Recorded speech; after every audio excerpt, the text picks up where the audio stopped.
जय माता की जय माता हर हर महादेव। हम गुरु मितेश्वर नंद कौल आप सभी का स्वागत करते हमारे यूट्यूब चैनल पर। आज का जो टॉपिक है वो ये है कि कुल देवी है कौन।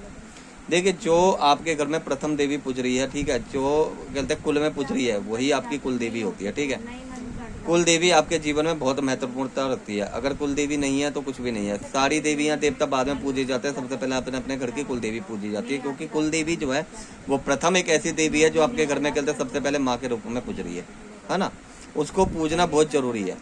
कुल देवी को पहले पूजो, उसके बाद कहते किसी भी अन्य देवता की आप कहते साधना करो, उपासना करो, पूजा करो, पाठ करो, वो आपकी है। ठीक है, आपने क्या करना है क्या नहीं करना है। लेकिन जो देवी कहते आपके कहते हैं ना, आपके जन्म की देवी से भी पहले की पहली जो प्रथम देवी जो मानी जाती है वो आपकी कुल देवी मानी जाती है, क्योंकि कुल देवी आपके घर में कहते पीढ़ी दर पीढ़ी से पूज रही होती है। वो एक ऐसी माँ है कि कहते हैं आपके समस्त कष्टों को अगर आप उसको पूजते हो तो कहते हैं वो हर लेती है।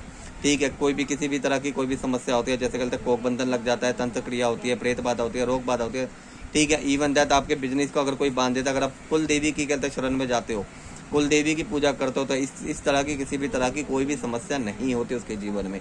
कुल देवी हमेशा उसकी ढाल बन के रक्षा करती है। ठीक है, और इसी के साथ साथ जब कुल देवी की पूजा जैसे आपको करनी है, आपके ऊपर मान लीजिए कुल देवी के बारे में नहीं पता है ना, तो कुल देवी के बारे में नहीं पता, बहुत सौ को कहते हैं कि कहते हैं गुरु महाराज हमें कुल देवी के बारे में नहीं पता, तो हम क्या करें। कुल देवी के बारे में नहीं पता हो तो आपको कुछ नहीं करना है। कुल देवी के नाम का जो है ना, एक कहते हैं नारियल ले लीजिए, जटा वाला, ठीक है, पानी वाला नारियल, उस पर कहते हैं 21 रुपये लगा के अरदास के, और एक लाल कलर की चुन्नी बांध के अपने मंदिर में रखिए, और उसको कहते हैं हल्दी का चंदन का टीका रोज कीजिए, और उसके बाद उनको कहते हैं स्थापना दे दीजिए। कहते हैं आपको जो है ना, हम अपने कुल देवी के रूप में कहते हैं पूज रहे हैं, और आप कहते हैं हमें अपना दर्शन दीजिए, और आप कहते हैं अपना स्थान बताइए, और आप उनके रेगुलर सुबह शाम उनकी पूजा कीजिए, रेगुलर उनकी कहते हैं धूप दीप कीजिए।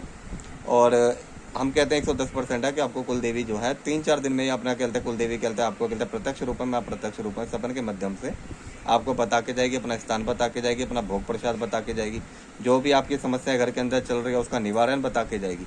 कुल देवी ऐसी शक्ति है, महाशक्ति है। दुनिया बाहर की शक्तियों के चक्कर में पड़ रहे हो, असल जिंदगी में अगर आप अपने कुल देवी को पूज लेते हो तो बाहर की शक्तियों को पूजने की इतनी ज़्यादा जरूरत नहीं पड़ती है, क्योंकि कुल देवी जो है आपके कहते हैं वो एक ऐसी देवी है जो आपके पीढ़ी दर पीढ़ी पूज रही है। उसकी पावर और बाहर की शक्तियों की पावर में बहुत अंतर है।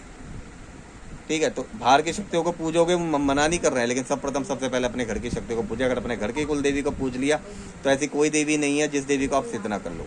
अगर आपने अपनी कुल देवी को नहीं पूजा तो आप कहते हैं बाहर की कोई सी भी देवी ले लो, कोई सी भी शक्ति ले लो, कोई सा भी देवता ले लो, आप उसको पूजोगे वो सिद्ध नहीं होगा, ना ही उसकी कृपा प्राप्त होगी, जब तक आप अपने घर की कुल देवी की कृपा प्राप्त नहीं कर लेते।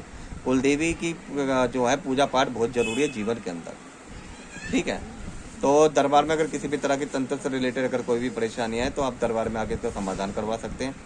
और दरबार मंगल और शनिवार को लगता है। तो जय जय माता हर हर महादेव।